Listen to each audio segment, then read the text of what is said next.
Shri Kiran Rijiju to move motion for consideration of the following bills: the Waqf Amendment Bill 2025,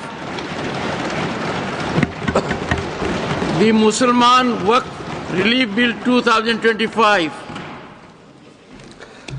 Honorable Chairman, of the Waqf Amendment Bill 2025 and the Mussalman Waqf Repeal Bill 2025 as passed by Lok Sabha. Motion moved. You want to say something? Yeah. Okay. माननीय सभापति जी, इस महत्वपूर्ण विधेयक लेकर के जब मैं सदन में आया हूं, मैं चर्चा जब प्रारंभ कर रहे हैं तो कुछ बातें शुरू में ही मैं रखना चाहता हूं ताकि डिबेट का स्तर भी अच्छा रहे, ऊंचा रहे, सदन का गरिमा भी बनाए रखे और तर्क सामने में आए और इस महान राज्यसभा के सदन में बहस जो है वो सार्थक रूप से हो और इस बिल को हम सब मिलकर के पारित करें। आदरणीय सभापति महोदय जी, ये ज्वाइंट पार्लियामेंट्री कमेटी जब बने हैं उसके बारे में मैं अभी जिक्र करूंगा। उससे पहले, कमेटी बनने से पहले कई लोगों ने कहा कि इसका कंसल्टेशन जितना होना चाहिए था हुआ नहीं है। मैं इतना जरूर बताना चाहता हूं कि जब हम ये वक्त संशोधन बिल लेके आए और जेपीसी बनाया, उससे पहले हमारे अल्पसंख्यक मामलों का मंत्रालय ने व्यापक रूप से देश भर में जितने स्टेक होल्डर्स हैं, राज्य सरकारों से, माइनॉरिटी कमीशंस होते हैं स्टेट में, वक्फ बोर्ड होते हैं और वहां के ऑफिसर्स और इंटेलेक्चुअल कम्युनिटी से, धार्मिक संस्थाओं में जो लोग प्रतिनिधि करते हैं, कई लोगों से बातचीत करने के बाद ये बिल तैयार करके हमने इस सदन में पेश किया, पार्लियामेंट में पेश किया।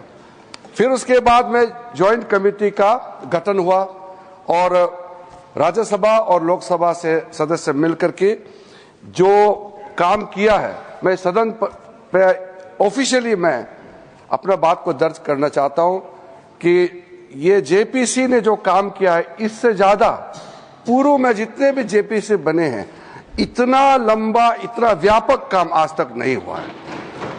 कुल मिलाकर के 284 संगठन, स्टेक होल्डर्स, अलग अलग क्षेत्र के लोगों ने जेपी के समक्ष आकर के अपने बातों को रखा, ज्ञापन सौंपा और 97 लाख से भी ज्यादा, अब छोटा मोटा पत्र को मिलाकर के 1 करोड़ से ज्यादा हमारे देश के लोगों ने ज्ञापन सौंपा है और अपना मत को जेपीसी और मंत्रालय को दिया है। तो किसी बिल को सदन में चर्चा करने से पहले 1 करोड़ से ज्यादा सुझाव मिलना, ये भी अपने आप में ऐतिहासिक है। विचार विमर्श राज्य सरकारों से भी हुए और साथ साथ में कल लोकसभा में बहुत लंबी चर्चा हुई और देर रात यानी कि आज सुबह बिल पास करके राज्यसभा में आया। मैं मानता हूं कि ठीक है, हमारा मेंबरों ने कहा है कि संशोधन देने के लिए समय मिलना चाहिए था, लेकिन सबने ये एग्री किया है कि आज जो सुबह हमारा मेंबर ने सवाल उठाया, चेयरमैन साहब ने कहा है कि ये हम लोगों ने बिजनेस एडवाइजरी कमेटी में ये तय किया कि आज ही इसको यहाँ चर्चा करना है। ज्वाइंट कमेटी ने 10 शहरों में मुंबई, अहमदाबाद, हैदराबाद, चेन्नई, बेंगलुरु, गुवाहाटी, भुवनेश्वर, पटना, कोलकाता और लखनऊ में जाकर के अपना पूरा वहां समय भी दिया है और आज मैं कमेटी के हर एक मेंबर को भी धन्यवाद देना चाहूंगा। बाकी जो इस बिल में बोलने वाले हैं उनको धन्यवाद। मैं जब जवाब दूंगा आखिरी में, तो मैं जवाब देते समय धन्यवाद जरूर मैं रखूंगा। सर, हर व्यक्ति, मैं तो इस सदन में एक मंत्री के रूप में बोल रहा हूं, लेकिन साधारण रूप से ये एक्सपेक्ट करता है कि कोई अच्छा काम करेगा तो उसका तारीफ भी जरूर होगा। और खास करके उन लोगों से तारीफ ज्यादा मिलेगा जिसका इच्छा को मैं पूरा कर रहा हूं।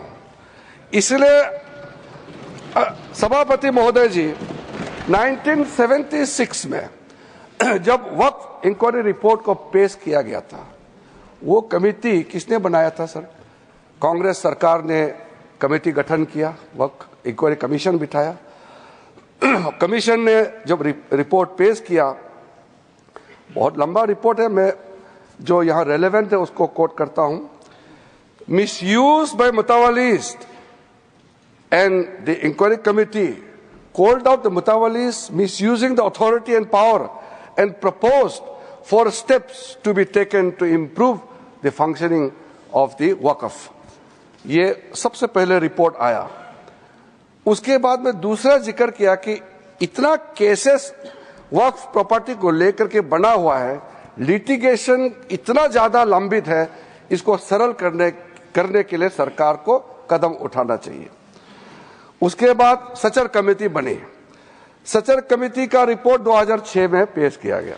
उसका मुख्य अंश सचर कमेटी ने जो कहा, एक तो जो वक्फ बोर्ड है उसको स्ट्रेंथन किया जाना चाहिए, और ये पुराना सिस्टम में चल रहा है, डिजिटल होना चाहिए। साथ साथ में सचर कमेटी ने कहा कि उस समय 4.9 लाख वक्फ प्रॉपर्टी है इस देश में, आज तो बढ़ गया, उस समय 2006 में, और 4.9 लाख वक्फ प्रॉपर्टी जो रजिस्टर्ड वक्फ प्रॉपर्टी है, उनका टोटल इनकम सिर्फ 163 करोड़ पर एनम था, 160 करोड़। और उसी समय सचर कमेटी में यह भी कहा, टिप्पणी भी किया और सुझाव भी दिया, अगर वो 4.9 लाख प्रॉपर्टी को अगर एफिशिएंटली मैनेज करते उस समय का मार्केट रेट से, तो भी 12,000 करोड़ हर साल इनकम जनरेशन होता। तो 12,000 करोड़ होना चाहिए था, लेकिन 163 करोड़ जनरेशन हुआ है। फिर उसके बाद में हम लोगों ने आकलन किया, आज का दिन में 8.72 लाख जो प्रॉपर्टी है इतना बढ़ गया, उसका तो हम हिसाब भी नहीं लगा सकता है, और मुझे हिसाब भी लगा के आंकड़े पेश नहीं करना चाहिए, क्योंकि मार्केट का अपना अपना एक फॉर्मूला होता है। लेकिन एक कॉमन सेंस है कि अगर सचर कमेटी 4.9 लाख प्रॉपर्टी को अनुमान लगाया 12,000 करोड़ इनकम होना चाहिए, तो आज उसको आप आज के समय मार्केट रेट में हिसाब लगा करके आप अनुमान लगा सकते हैं। सचर कमेटी ने यह भी कहा, सेंट्रल वक्फ काउंसिल में और स्टेट वक्फ बोर्ड में और ब्रॉड बेस करके इंक्लूसिव होना चाहिए। ये बंद कमरे में कुछ लोग बैठा है ऐसा लग रहा है, इसको खोलना चाहिए, ब्रॉड बेस करना चाहिए। साथ साथ में सेक्रेटरी जो सेंट्रल वक्फ काउंसिल और स्टेट बोर्ड है उसका स्तर सीनियर लेवल होना चाहिए। उस समय under secretary, deputy secretary rank का था, उसको कहा कि ज्वाइंट सेक्रेटरी, एडिशनल सेक्रेटरी का रैंक ऑफिसर को नियुक्त करना चाहिए। और साथ में सर बच्चों और महिलाएं के लिए, महिलाएं और बच्चों के लिए स्पेसिफिक कदम उठाना चाहिए, इस सचर कमेटी ने उस समय रिकमेंडेशन किया। और उसके बाद एक ज्वाइंट पार्लियामेंट्री कमेटी का गठन हुआ, जिसका अध्यक्षता के रहमान खान ने किया, और के रहमान खान जी अल्पसंख्यक मामलों का मंत्री भी रहा है, वरिष्ठ सदस्य थे। उन्होंने फिर पूरे ऑल पार्टी का सदस्य का एक जेपीसी हेड किया, उसमें कई मुद्दे उन्होंने रखे हैं और रेकमेंड किए हैं। मैं मेन वाला को यहां पॉइंट आउट करना चाहता हूं। एक तो उन्होंने पॉइंट आउट किया कि जो इंफ्रास्ट्रक्चर है वक्फ बोर्ड का, वो काफी नहीं है, और मैन पावर और फंड बहुत ही मीगर है, कम है, छोटा है, वो काफी नहीं है।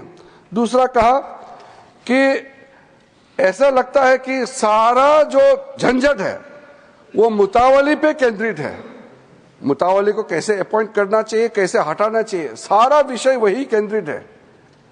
इसको भी पॉइंट आउट किया है।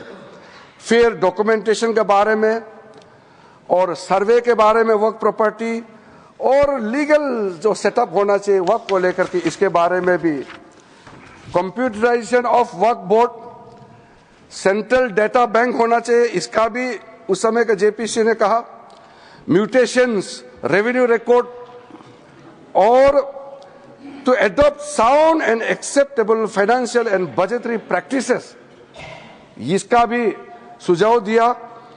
और फिर लीज करने का जो वर्क प्रॉपर्टी को किस तरीके से लीज होना चाहिए इसका भी सुझाव दिया है। जितना ये 3 कमिटी रिपोर्ट्स सचर कमिटी को मिलाते हुए जो जो मुख्य रिपोर्ट रिकमेंडेशन किया है, सर मैं आपके माध्यम से सदन को बताना चाहता हूं, वो सारा रिकमेंडेशन रिपोर्ट्स को हम लेकर के आज ये बिल लेकर के, अमेंडमेंट बिल लेकर के इस सदन में आया है। इसलिए ये तीनों कमेटी, ये कांग्रेस सरकार में जो दूसरे और तीसरे कमेटी तो यूपीए सरकार थे, लेकिन शुरू वाला तो प्योर कांग्रेस गवर्नमेंट था। तो मैं मुख्य रूप से कांग्रेस पार्टी को और उसके जो सहयोगी दल है, मैं अपील करना चाहता हूं कि आज जो बड़ा कदम माननीय प्रधानमंत्री जी के नेतृत्व में हमने ये 2025 का वक्फ संशोधन बिल लेके आया है, तो आपका ही सोच विचार को आप जो पूरा नहीं कर पाया उसको पूरा करने का हिम्मत नरेंद्र मोदी जी सरकार ने लेके आया है, तो आप जरूर समर्थन करना चाहिए। आदरणीय अध्यक्ष महोदय जी, कई लोगों का हमने स्टेटमेंट सुना है टेलीविजन में भी और कल दूसरे सदन में भी। ये कोई नया कदम तो हम नहीं उठा रहे हैं, इतिहास सबका मालूम है। संक्षेप में 1894 में जो प्रिवी काउंसिल ने वक्फ अल औलाद, जो बच्चों के लिए वक्फ क्रिएट करते हैं, उसको इनवैलिडेट करने के लिए एक ऑर्डर पास किया था, जो बाद में जाके बड़ा विषय बना। मुसलमानों का बड़ा दल गया, अपील किया ब्रिटिश हुकूमत के साथ, तब जाकर के 1913 में द मुसलमान वक्फ वैलिडेशन एक्ट को पहले बार औपचारिक तौर पर कानून के रूप में इस देश में शुरू हुआ। फिर 1923 में मुसलमान वक्फ एक्ट पास किया गया, जो केंद्रित किया है अकाउंटिंग और ट्रांसपेरेंसी को लेकर के। फिर मुसलमान वक्फ वैलिडेटिंग एक्ट 1930 पास हुआ, जो है reinforcing the legal validity of family औकाफ। इस तरीके से शुरुआत हुआ। फिर हमारा देश आजाद हुई। उसके बाद 1954 में वक्फ एक्ट पारित हुआ, जिसमें स्टेट वक्फ बोर्ड्स का गठन का प्रावधान वहां से शुरू हुआ। फिर उसके बाद में 1959, 1964, 1969 और 1984 में वक्फ एक्ट 1954 को फिर से संशोधित करके यहां से पास हुआ, और 1995 में सबसे ब्रॉड बेस बिल फाइनली जो आया, जिसको आज हम अमेंडमेंट कर रहे हैं, जिसमें ट्राइब्यूनल गठन का प्रावधान रखा गया। सेंट्रल वक्फ काउंसिल, जो आज के दिन में मैं उसका अध्यक्ष के रूप में काम कर रहा हूं, उसका गठन हुआ। फिर जो वक्फ जिसका इनकम 5 लाख से ज्यादा है, उसमें एग्जीक्यूटिव ऑफिसर अपॉइंट होना चाहिए, यह प्रावधान शुरू हुआ है। अध्यक्ष महोदय जी, ये जब चल रहा था, समस्या तो है, सबको मालूम है, और कमेटी का रिपोर्ट का भी मैंने जिक्र किया, लेकिन ऐसा क्या हुआ जो हमको ये एक मेजर अमेंडमेंट आज लेके आना पड़ा। 2013 में यूपीए सरकार था और चुनाव सर पे था, चुनाव आने वाला था। उसमें यूपीए सरकार ने कदम उठाया कि कुछ बदलाव लाना चाहिए। उस समय सर यूपीए सरकार ने जो चेंजेस लाया है, उसको मैं थोड़ा सा कंपेयर करके बताना चाहता हूं। उस समय भी जेपीसी गठन हुआ, आज भी जेपीसी बनी है। फर्क क्या है सर? उस समय का सेलेक्ट कमेटी में 13 मेंबर थे और इस बार के जेपीसी में 31 मेंबर्स। उस समय का सेलेक्ट कमेटी का टोटल सीटिंग हुआ 22 बार। इस बार का जेपीसी का टोटल सीटिंग हुआ है 36। उस समय total delegation organisation stake holder जो सेलेक्ट कमेटी के सामने में पेशकश हुआ 18 और इस बार 284। उस समय 14 राज्य और केंद्र शासित प्रदेशों से चर्चा हुई। इस बार 25 state board, state government, 5 minority commission और कई विधायक एमपी, तो उसका हिसाब ही नहीं है। टोटल मेमोरेंडम रिसीव किया उस समय 32 और इस बार का तो मैंने पहले बता दिया 97,27,772 प्लस अनौपचारिक रूप से हमारा मंत्रालय में भी लाखों की संख्या में हमने रिसीव किया है। उस समय का सेलेक्ट कमेटी कहां विजिट किया? ले, जम्मू, श्रीनगर। उस समय ये तीनों एक ही स्टेट था। ले अभी यूनियन टेरिटरी हो गया, जम्मू, श्रीनगर। और इस बार कहां विजिट किया मैंने आपको नाम पहले ही बता दिया, किस किस शहरों में इस कमेटी ने विजिट किया है। अध्यक्ष महोदय जी, जब हम लोग महत्वपूर्ण बिल पर चर्चा कर रहे थे, थोड़ा सा बैकग्राउंड संदर्भ को भी रखते हुए मैं बात को रखना चाहता हूं।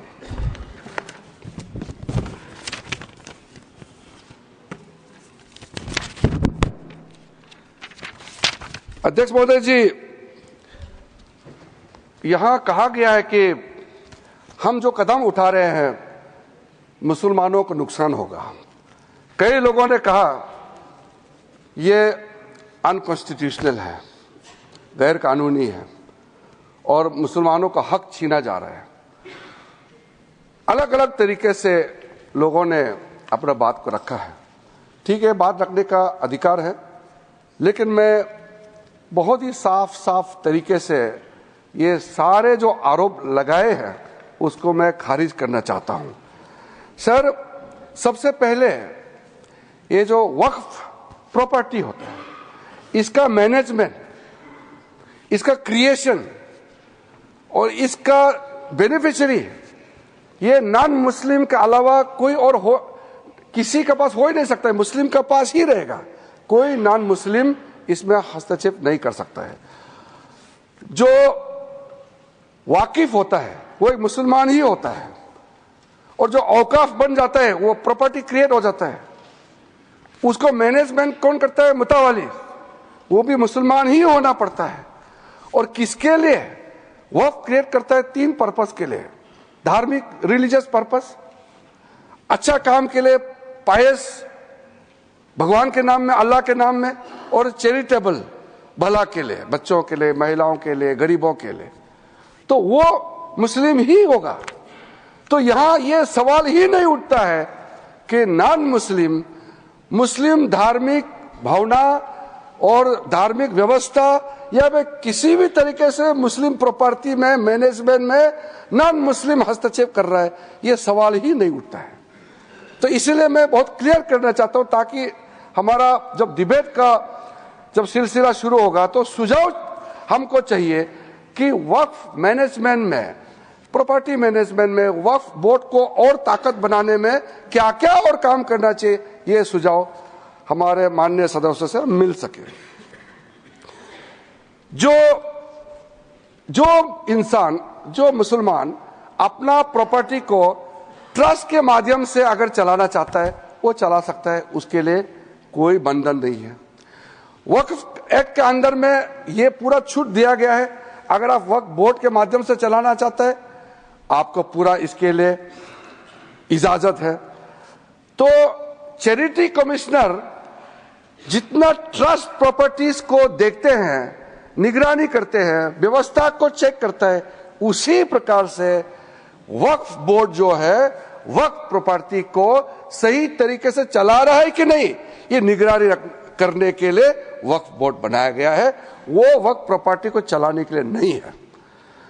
इसलिए ये बात को हम बहुत ही अच्छे तरीके से अगर समझ लेंगे तो बाद में हमारा चर्चा का स्तर भी वो ज्यादा अच्छा रहेगा। हमने सर जो प्रावधान किया है बेसिकली ट्रांसपेरेंसी को, अकाउंटेबिलिटी को, एफिशिएंसी को, ये 3 बड़ा पैमाना है। जवाबदेही तो होना चाहिए, क्षमता होना चाहिए, पारदर्शिता होना चाहिए। तो ये 3 जो व्यवस्था है, ये हमारा पूरा एक्सरसाइज जो है इस पे केंद्रित होता है। आर्टिकल 25, 26, 30 का हवाला देकर के कई बार लोगों ने हमारा खिलाफ, इस बिल का खिलाफ, इस प्रस्तावना के खिलाफ में लोगों ने कहना शुरू किया। तो मैं आज जरूर इसका जवाब देना चाहता हूं कि हम किसी का धार्मिक भावना को चोट पहुंचाने के लिए नहीं है। एक मुसलमान वक्फ क्रिएट कर सकता है। अब सबसे जो छोटा आप जो क्रिएट करता है फितरा, सबसे छोटा सर, वो हर मुसलमान, गरीब से गरीब मुसलमान भी क्रिएट करता है। ज़कात आप क्रिएट करते हैं, आप देते हैं, दान देते हैं, उसमें कोई किसी को अधिकार ही नहीं है पूछने का कि हिसाब किताब कैसे किया है।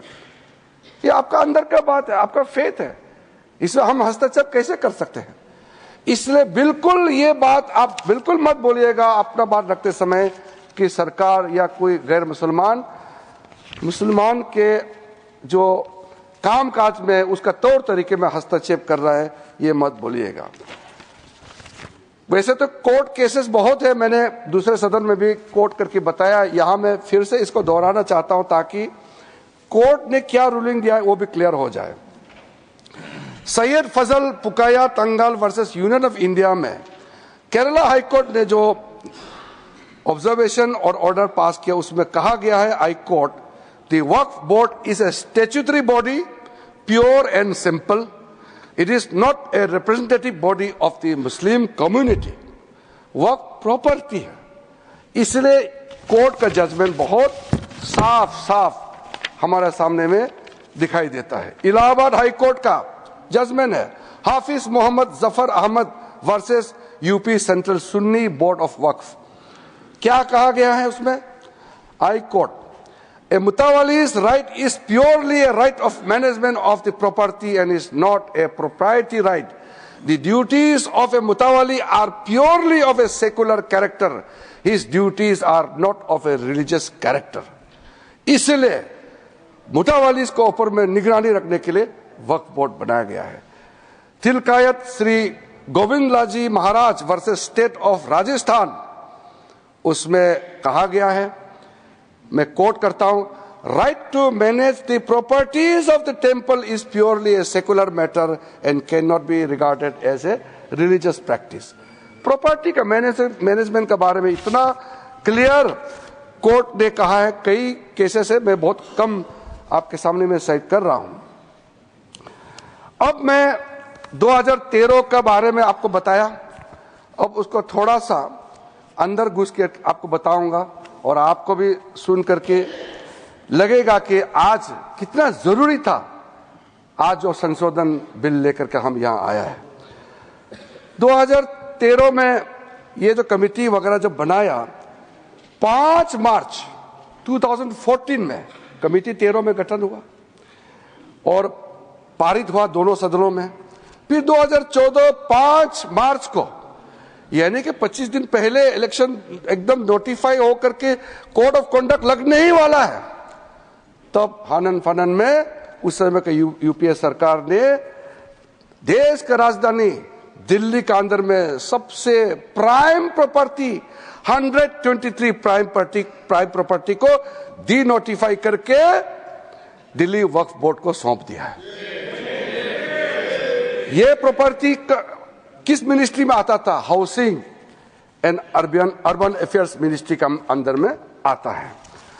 तो आप सोच के देखिए, 1970 से केस चल रहा था और पेंडिंग है, कोर्ट को निर्णय करने दीजिए, वो पेंडिंग है। और ये सीजीओ कॉम्प्लेक्स वगैरह आप नाम सुनेंगे, लिस्ट बाद में मैं दे दूंगा। ऐसा प्राइम प्रॉपर्टी 123 प्रॉपर्टी को सीधा सीधा एक झटके में आपने हैंडओवर कर दिया। उसके बाद 2013 अमेंडमेंट में आपने क्या कहा? कोई भी आदमी वक्फ क्रिएट कर सकता है। वक्फ क्रिएट करना, जो मैंने बताया, चैरिटेबल रिलीजियस पायस पर्पस के लिए एक मुसलमान अल्लाह के नाम में क्रिएट करता है।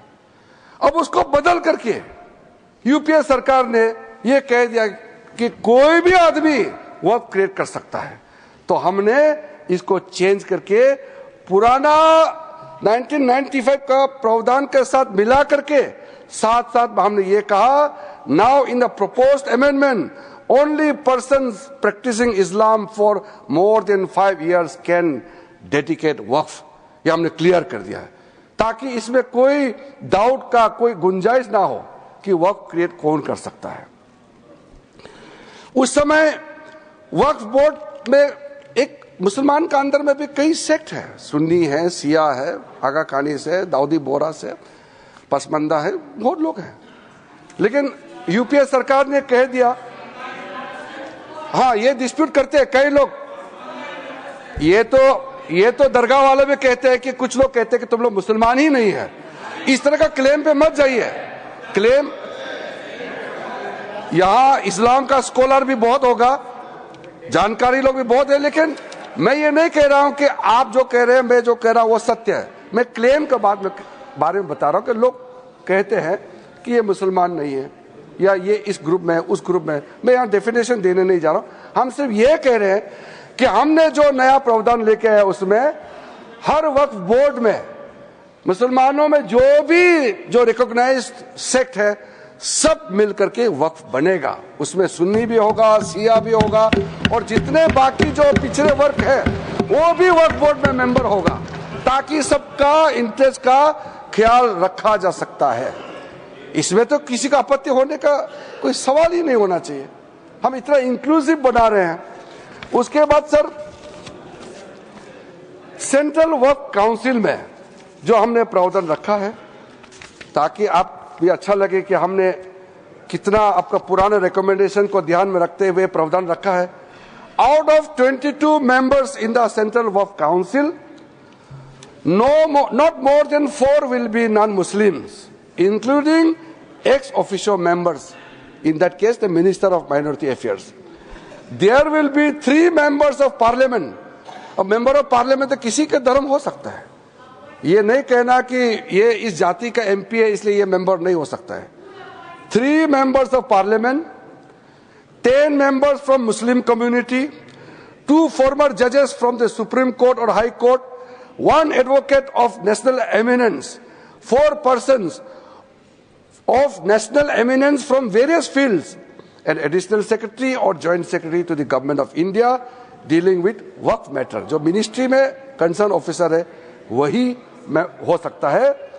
और out of 10 Muslims 2 members minimum shall be women, 2 महिला सदस्य होना अनिवार्य है। स्टेट वक्फ बोर्ड्स में out of 11 members not more than 3 will be non Muslims. कल किसी ने कहा कि नॉन मुस्लिम मेजोरिटी हो जाएगा, सवाल ही पैदा नहीं होता है। Not more than 3 will be non Muslims, including sir, ये अतिरिक्त नहीं है, including x official members, 1 chairperson, 1 member of parliament, 1 MLA, 4 members from Muslim community, 2 members with professional experience, 1 member from bar council, the joint secretary to the state government dealing with the Waqf matter, जो संबंधित संयुक्त सचिव है। Out of 4 Muslim members 2 shall be women, ये हमने सुनिश्चित किया है। और दूसरा चेंज किया है, कितना जरूरी था, सेक्शन 108A में क्या आपने प्रावधान किया था, ये लिखा गया कि वक्फ का जो प्रावधान है, वक्फ एक्ट का जो प्रावधान है, बाकी देश में जितना कानून बनाया है उसको ऊपर में ये ओवरराइडिंग इफेक्ट होगा, ऐसा प्रावधान रखा। हमने इसको रेशनलाइज किया है। Now in the proposed amendment this provision is been omitted. This facilitates the legal harmonization of the वक्फ act with all other property laws। इस देश में बहुत सारा प्रॉपर्टी लॉस है, ताकि सब में एक समन्वय हो जाए। हार्मोनाइजेशन होना जरूरी है सर। एक कानून दूसरा कानून का सर लड़ाई के लिए नहीं बनाता है, हार्मोनाइज करना बहुत जरूरी है। कॉन्फ्लिक्ट अवॉइड करने में तो आप भी अच्छा लगेगा, इसमें कोई विरोध होने का मुझे कोई कारण नजर नहीं आता है। सर जो आज हम बिल लेके आया है, एक आप इसको कह सकते हैं नए सवेरा, एक अच्छा सोच के साथ जब हम आए हैं, तो हम बिल का नाम को भी, नाम से तो आपत्ति नहीं होना चाहिए, नाम को हमने अच्छा नाम लेकर के आया है। अब ये नया बिल का नाम होगा, इस एक्ट का नाम हो जाएगा उम्मीद। सर उम्मीद नाम। अब उम्मीद से तो आपका कोई एतराज तो नहीं होना चाहिए। अब उम्मीद रखने का पीछे कारण है unified Waqf management empowerment efficiency and development. अब सर इसमें यूनिफाइड हम कहां से शुरू किया, पूरा जो व्यवस्था है उसको हमने यूनिफाई किया है। कलेक्टर का रोल से लेकर के सर्वे, रजिस्ट्रेशन, म्यूटेशन, इंक्रोचमेंट और जितना भी जो मैटर है उसको अब पारदर्शिता के साथ जब हमने यूनिफाइड एफर्ट डाला है to overcome the issues which were pending for such a long time, तो इसको हमने यूनिफाइड एफर्ट के साथ में आया है। और एम्पावरमेंट का जब बात होते हैं तो डाइवर्स सोशल ग्रुप जिसको मैंने जिक्र किया है, चाहे वो सुन्नी हो, चाहे शिया हो, चाहे वो आगा खानीस हो, पसमानदा मुस्लिम हो, बैकवर्ड मुस्लिम्स का कोई भी डेफिनेशन में आप देख लीजिए, वुमेन हो और बाकी कोई भी हो, हम चाहते हैं कि सबको डिसीजन मेकिंग का बॉडी में जगह मिलना चाहिए, इसलिए सबको एम्पावरमेंट कर रहे हैं। एफिशिएंसी को हम इंक्रीज करने के लिए टेक्नोलॉजी का इस्तेमाल करने का भरपूर इसमें प्रावधान किया गया है। अब सेंट्रलाइज्ड डेटाबेस होगा, डिजिटल पोर्टल होगा जो हमारा मंत्रालय में होगा, जो सारा स्टेट बोर्ड के साथ में लिंक होगा, लाइव होगा। वक्फ प्रॉपर्टी का कंटिन्यूसली रजिस्ट्रेशन, ट्रैकिंग, कंप्लायंस, पूरा मैनुअल अगर गड़बड़ होता है उसका भी ट्रैकिंग करने के लिए, ब्यूरोक्रेटिक डिले हो रहा है, किसके टेबल में डिले हो रहा है उसका भी जांच करने के लिए पूरा व्यवस्था करके हमने एफिशिएंसी को टारगेट दिया है। और आखिर में डेवलपमेंट, जो मैंने आपको बताया कितना करोड़ हम इनकम जनरेट कर सकते हैं, इसलिए जो development of the work property को मैं बहुत महत्वपूर्ण मानता हूं। मैंने कल भी इस बात को बताया है कि दुनिया का सबसे ज्यादा वर्क प्रॉपर्टी हिंदुस्तान में है। और कई लोगों ने कहा कि डिफेंस, रेलवेज के बाद तीसरा डेटा बैंक देखा जाएगा तो वर्क प्रॉपर्टी, जो लैंड प्रॉपर्टी जो है वक्फ बोर्ड के पास है। मैं उसको थोड़ा संशोधित करके बताना चाहता हूं, ये तीसरा नहीं है, दुनिया का सबसे ज्यादा लैंड प्रॉपर्टी नंबर 1 वक्फ बोर्ड के पास है हिंदुस्तान में, ये थर्ड नहीं है। क्योंकि डिफेंस और रेलवे को आप प्राइवेट प्रॉपर्टी के हिसाब से आप इसको गिनती नहीं कर सकता है, ये देश का प्रॉपर्टी है। इसलिए जब इतना प्रॉपर्टी हमारा देश में है, इसमें किसी को आपत्ति नहीं होना चाहिए, लेकिन आपत्ति तब होता है जब दुनिया का सबसे ज्यादा प्रॉपर्टी मुसलमानों के नाम में वक्फ प्रॉपर्टी हमारे देश में है और करोड़ों जो हमारे बहनाई हैं, गरीब मुसलमान हैं, उसको कोई फायदा नहीं मिल रहा है इतना प्रॉपर्टी। तो ये प्रॉपर्टी किस काम का? करोड़ों का प्रॉपर्टी। कोई, मैं तो देखा हूं, मैं ये मंत्रालय संभालने का बाद भी और पहले भी कई वक्त प्रॉपर्टी है या संस्थाएं हैं बाहर में, बहुत गरीब अवस्था में भीख मांगने वाला भी मैंने देखा है। क्यों काम नहीं आ रहा है? अगर सही तरीके से वक्त प्रॉपर्टी को हम डेवलप करेंगे तो मैं कह सकता हूं अगले 3-4 साल के अंदर में करोड़ों गरीब मुसलमानों का जिंदगी आबाद हो जाएगा। थोड़ा सा अगर आप योगदान करेंगे, सब मिलकर के हम काम करेंगे तो क्यों नहीं कर सकते हैं। इसी मंशा के साथ हम यहां आज इस सदन में आए हैं। हमारा टारगेट जो है बहुत ही क्लियर है। 2013 में दूसरा प्रावधान जो चेंज किया था उसको हम लोगों ने क्या बदलाव किया है वो आप भी हमारा समर्थन करेंगे। वक्फ प्रॉपर्टी जो है ये तो आप जानते ही है, इसको कोई भी प्रॉपर्टी हो उसका एक टाइटल होने के लिए कोई डॉक्यूमेंट चाहिए, कोई रजिस्ट्रेशन चाहिए, कोई प्रूफ तो चाहिए। अगर वक्फ पे यूजर के नाम में अगर हम वर्बली कह देंगे कि इतने साल पहले, 500 साल पहले हमारा बाप दादा या फलाना फलाना ने ऐसा किया था, ये जमीन, ये हमारा वक्फ जमीन है। तो ठीक, आप क्लेम कीजिए, मगर कुछ तो दिखाना पड़ेगा सर, कुछ डॉक्यूमेंट होना पड़ेगा। तो वक्फ बाय यूजर, ये जो हमने ऐसे आप आर्बिट्ररी नहीं कर सकता है। साथ साथ सेक्शन 40 में वक्फ बोर्ड किसी भी जमीन को अगर क्लेम करता है तो सीधा सीधा वक्फ बोर्ड डिक्लेयर किया जाता था, उसको हमने हटा दिया है। ये बहुत जरूरी था। अदरवाइज इसके बाद अगर आप 2013 में कितना वक्फ प्रॉपर्टी था, आज 2025 में कितना वक्फ प्रॉपर्टी का संख्या में जंप हो गया, तब आप पता चलेगा कि ये सेक्शन का कितना इसका दुरुपयोग किया गया है। लेकिन साथ साथ में हम लोग ने संरक्षण भी दिया है कि वक्फ बाय यूजर में जो वक्फ प्रॉपर्टी ऑलरेडी रजिस्टर्ड है, जो सेटल्ड केस है, हम उसको रेट्रोस्पेक्टिव जाकर के उसको हम छेड़छाड़ नहीं करेंगे। ये प्रोस्पेक्टिव इफेक्ट होगा। हाँ, अगर कोई डिस्प्यूटेड है, कोर्ट में पेंडिंग है, बातचीत चल रहा है, डिस्प्यूटेड है, तो जाहिर सी बात है सर कि कोर्ट का अधिकार को तो हम यहां खत्म नहीं कर सकता है। तो इसलिए unless the property is disputed, all those land, those property, work property which are registered, which has a proper documentation, they will remain so, और इसका अधिकार राज्य सरकारों का है।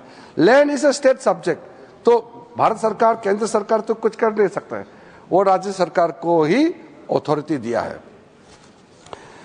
अब महिलाओं का अधिकार को लेकर के, बच्चों का अधिकार को लेकर के सब कहते हैं। मैंने कहा कि वक्फ औलाद का इतिहास बहुत पुराना है। राइट ऑफ इनहेरिटेंस का आप अलग अलग तरीके से इंटरप्रिटेशन भी करते आए हैं। तो हमने ये सुनिश्चित किया है कि जो विडोज है, जो डिवोर्स वुमेन है, ऑर्फन है, जो यतीम बच्चे हैं, उनके लिए संरक्षण तो होना चाहिए माननीय सभापति महोदय।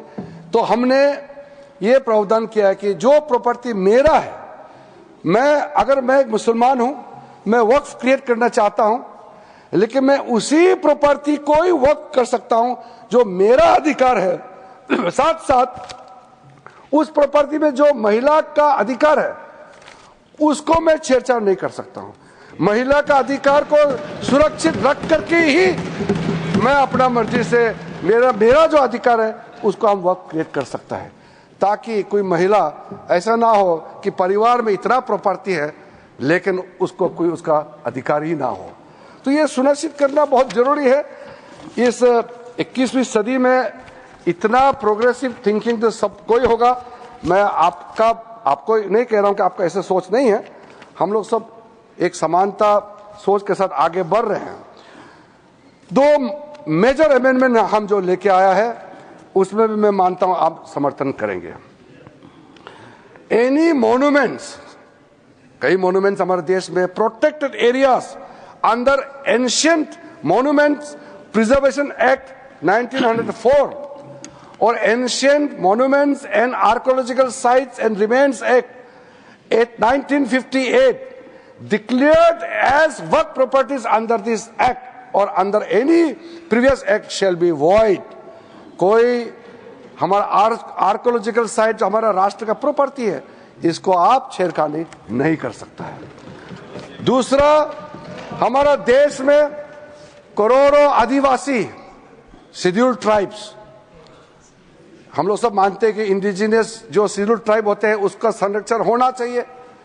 तो हमने यहां ये प्रावधान लेके आया है, आप शेड्यूल 5 और शेड्यूल 6 जगह में जहां हमारा स्पेशल प्रोटेक्टेड एरिया है, वहां किसी जमीन को वक्फ प्रॉपर्टी डिक्लेयर नहीं कर सकता है।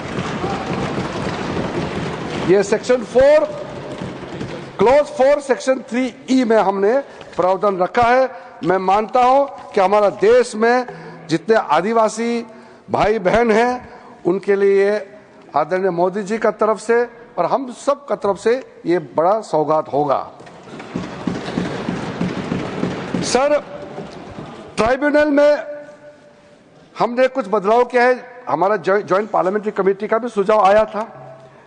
अब जो ट्राइब्यूनल बनेगा उसका फिक्स टेन्योर होगा और उसको एफिशिएंसी बढ़ाने के लिए कई हमने स्टेप्स उठाया है। आज का दिन में टोटल जो केसेस पेंडिंग है, लिटिगेंट्स टोटल कितना केसेस है? 14,470 केसेस, नहीं सॉरी सर, 31,999 केसेस है, जिसमें मुस्लिम लिटिगेंट्स है 14,470 केसेस। तो 31,999 केसेस जो पेंडिंग है। तो हम ये समझते हैं कि ट्राइब्यूनल को मजबूत कराना बहुत जरूरी है। हमने 2 मेंबर प्रपोज किया था, जेपीसी में कहा गया कि 3 मेंबर होना चाहिए, उसको हमने एग्री करके 3 मेंबर बनाया और 1 member having knowledge of Islamic law and jurisprudence for better functioning of the tribunal. और दूसरा सर, द कंपोजिशन ऑफ वर्क tribunal has been expanded to both serving and retired officials, each serving for a fixed tenure of 5 years. Tenure को 5 years fix किया है, from the date of appointment or until they attain the age of 65 years, whichever is earlier. Section 84 clause 4 में हमने ये बहुत clear से प्रावधान रखा है। एक इंपॉर्टेंट हमने प्रावधान रखा है, राइट टू अपील। इसमें कई लोगों ने डिस्प्यूट भी किया है, मैं क्लियर करना चाहता हूं। पहले क्या कर दिया था आप लोगों ने मतलब प्रीवियस यूपीए सरकार ने, राइट टू अपील, अगर ट्राइब्यूनल से आपको निजात नहीं मिल रहा है, ट्राइब्यूनल में आपका सुनवाई नहीं हो पाया, तो आप कोर्ट नहीं जा सकते हैं। ओनली रिव्यू पिटीशन में आप जा सकते हैं, जो बहुत ही सीमित दरवाजा खुला होता है रिव्यू पिटीशन। आप तो सर, आपसे ज्यादा कौन समझ सकता है उसमें आम आदमी कहाँ रिव्यू पिटीशन जा करके ये सब चक्कर खात के घूमते रहेंगे।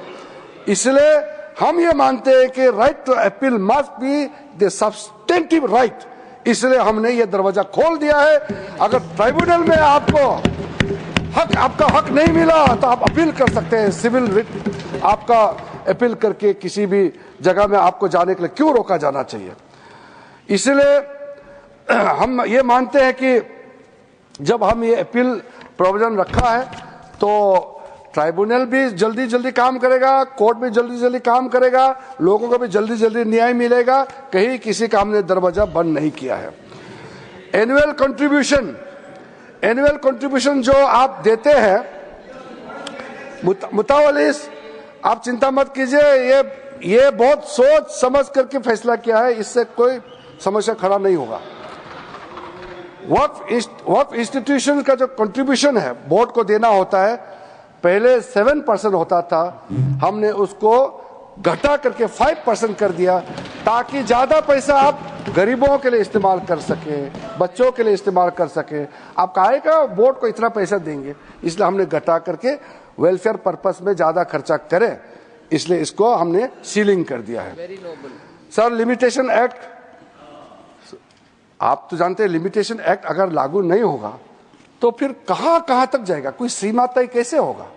इसलिए हमने जब ये कानून पारित होगा, सरकार का अगर लैंड है तो उसका लॉ ऑफ लिमिटेशन के हिसाब से 30 इयर्स का प्रावधान रखा है, अगर प्राइवेट लैंड है तो 12 साल का हमने प्रावधान रखा है। मैं मानता हूं कि ये बहुत ही रीजनेबल हमने लॉ ऑफ लिमिटेशन को यहां अप्लाई किया है, और जिस दिन से ये एक्ट पारित होगा, एनफोर्स होगा, उसी दिन से ये हिसाब उसका गिनती शुरू किया जाएगा। सर, जो सेक्शन 40 का मिसयूज होने का कारण से जो एक ऐसा माहौल पैदा हो गया था, मेरे घर में कम से कम कितना डेलीगेशन पिटीशन आ चुके हैं। सेक्शन 40 में वक्फ बोर्ड ने ऐसा ही क्लेम कर दिया। अभी जो न्यूज में भी आपने पढ़ा होगा, केरला में 600 क्रिश्चियन फैमिलीज का, जो वो लोग सब खेती करने वाले लोग हैं, फार्मर्स लोग हैं, किसान हैं, उनका जमीन जो केरला में मुनम्बम केस के नाम से अभी सब लोग ने पढ़ चुका होगा, उसको वहां वक्फ बोर्ड ने क्लेम कर दिया और वो कहीं भी नहीं जा पाया। वो ठोकरे खाते रहे, घूमते रहे, जिसको लेकर के पूरा वहाँ के जो कैथोलिक बिशप्स काउंसिल है और दिल्ली में भी और अलग अलग कई हमारा क्रिश्चियन संगठनों ने हमको मेमोरेंडम दिया है, प्रेस रिलीज भी दिया है और अपील भी किया है। सारा मेंबर्स ऑफ पार्लियामेंट को अपील किया है। मैं नाम लेकर के सिर्फ केरला एमपीज को मैं दबाव नहीं डालना चाहता हूं मानसिक रूप से, बहुत ज्यादा प्रेशर होगा केरला का एमपीज को। ये तो सबके लिए अपील किया है कि जो बड़े हमारे चर्च के जितने भी बड़े बड़े बॉडीज है उन्होंने अपील किया है कि अपना विवेक का इस्तेमाल करें और सारा मेंबर्स ऑफ पार्लियामेंट इस वक्त अमेंडमेंट बिल को समर्थन करना चाहिए। तो कम से कम चर्च का अपील को तो आप लोग मानिएगा। सर कई केसेस है उसको तो मैंने कई बार दोहरा चुका है, इसलिए सारा केसेस तमिलनाडु का केस हो या कर्नाटका में जो केस हो या हरियाणा वाला गुरुद्वारा वाला को वक्फ क्लेम करना, कई केसेस है। मैं उसको साइट नहीं करना चाहता हूं क्योंकि संख्या बहुत ज्यादा है, लेकिन सर ये बात तो मैं जरूर कहूंगा क्योंकि हम लोग इस महान सदन में बैठे हैं। 2013 में 123 प्रॉपर्टी को तो उस समय सरकार ने डी नोटिफाई कर दिया था। उसके बाद कई लोगों ने कहना शुरू किया और स्टेटमेंट मीडिया में भी है कि ये पूरा पार्लियामेंट बिल्डिंग भी वक्फ प्रॉपर्टी है। अब सोचिए सर, अगर वो सरकार कंटिन्यू रहता, नरेंद्र मोदी जी का सरकार नहीं आते तो कितना खतरा मंडरा था हमारे सर के ऊपर में, आप सोचिए। तो हम तो देश के लिए सोच समझ करके आज ये बिल लेके आए हैं, तो ये हमारे लिए कोई इसमें एक लाल पैसा बेनिफिट मिलने वाला नहीं है। ये बिल करोड़ों गरीब मुसलमानों को फायदा पहुंचाने के लिए और गलत काम ना हो, गलत तरीके से दूसरा का जमीन को हड़प ना ले, इसको प्रतिबंध लगाने के लिए, रोकने के लिए अच्छा सोच के साथ हम ये बिल लेके आए हैं। अन्य सभापति जी, मैं कहने के लिए बहुत कुछ है क्योंकि ये ओपनिंग है। हमारे यहाँ जितना विद्वान माननीय सदस्य हैं उनके बातों को मैं सुनने के लिए बहुत इच्छुक हूँ, तो सुनने के लिए मैं तैयार हूँ। हमारे वरिष्ठ माननीय मंत्रीगण भी यहाँ बैठे हैं, हम लोग सब सुनेंगे। तो जेपीसी में जो सदस्य हैं और जो सदस्य नहीं है, सबका सुझाव हम सुनते हुए आखिरी में जैसे हमने टाइम यहाँ दिया है चर्चा के लिए, मैं उसका बारीकी से जवाब देने का कोशिश करूंगा। मैं सिर्फ ही इतना ही अनुरोध करूंगा कि आप ऐसा बात मत बोलिए जिससे हंगामा खड़ा हो जाएगा। ऐसा बात बोलिए जो सुन करके हमारा कानों को भी थोड़ा अच्छा लगेगा। हम बैठ करके सुनने के लिए तैयार है और चर्चा का स्तर ऊंचा होगा। मैं इसी उम्मीद के साथ आप सबको इस महत्वपूर्ण जो उम्मीद का जो हमारा बिल लेकर के आए उसको समर्थन करने के लिए मैं अपील करता हूं।